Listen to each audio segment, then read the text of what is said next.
Top quality और consistent performance के लिए सिर्फ सिल्वर पंप नाम याद रखना। ಮೊನ್ನೆ ನಾವು ಸೇರಿದಂಥ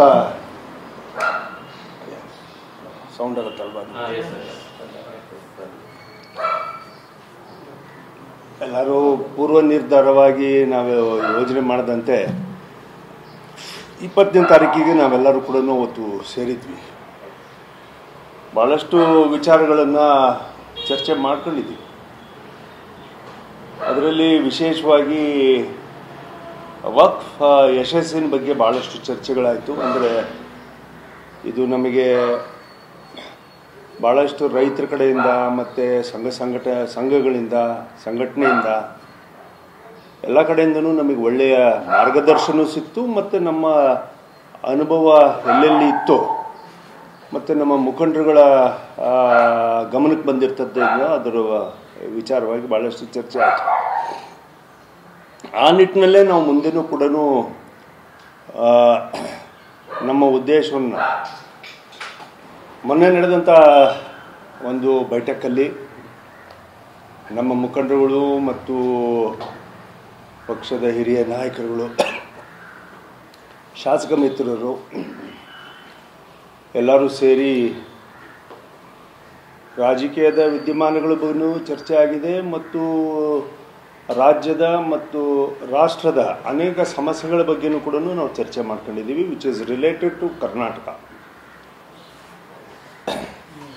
ಆ ವಿಚಾರವಾಗಿ ವಕ್ಫನ ಯಶಸ್ಸು ನಮಗೆ ಭಾಳಷ್ಟು ಮಾರ್ಗದರ್ಶನವನ್ನು ಮಾಡಿದೆ. ಭಾಳಷ್ಟು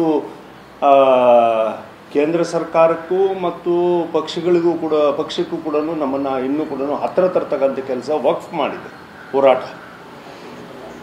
ಆ ನಿಟ್ಟಿನಲ್ಲಿ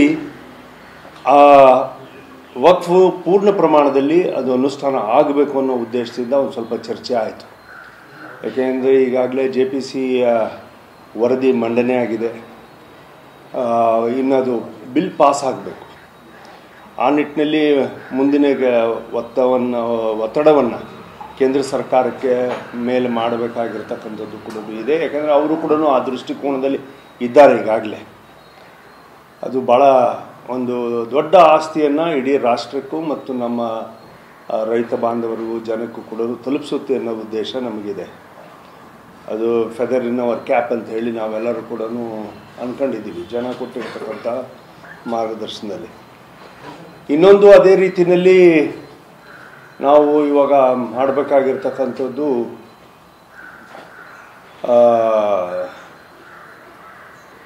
ನಮ್ಮ ಇಲ್ಲೀಗಲ್ ಇಮಿಗ್ರೆಂಟ್ಸ್, ನುಸುಳುಕೋರರು, ರಾಷ್ಟ್ರಕ್ಕೆ ಮತ್ತು ರಾಜ್ಯಕ್ಕೆ ಬಂದಿರತಕ್ಕಂಥ ನುಸುಳುಕೋರರು ಏನಿದ್ದಾರೆ, ಸುಮಾರು ನಮ್ಮ ತಿಳುವಳಿಕೆ ಪ್ರಕಾರ ಮತ್ತು ಮಾಹಿತಿಗಳ ಪ್ರಕಾರ ಕರ್ನಾಟಕದಲ್ಲೇ ಸುಮಾರು 40 ಲಕ್ಷದಷ್ಟು ಜನ ಇವತ್ತು ಇದ್ದಾರೆ ಅನ್ನೋದನ್ನು ನಾವು ಒಂದು ಪ್ರೈಮರಿ ನಮ್ಮ ಇನ್ವೆಸ್ಟಿಗೇಷನಲ್ಲಿ ನಾವು ಮಾಡ್ಕೊಂಡಿದ್ದೀವಿ. ಜರ್ನಲಿಸಮ್ಮು ಮತ್ತು ಇನ್ನೊಂದು ಇರ್ತಕ್ಕಂಥವ್ರು ಕೂಡ ಬೇರೆ ಬೇರೆ ನಂಬರ್ಸ್ನ ಹೇಳ್ತಾ ಇದ್ದಾರೆ.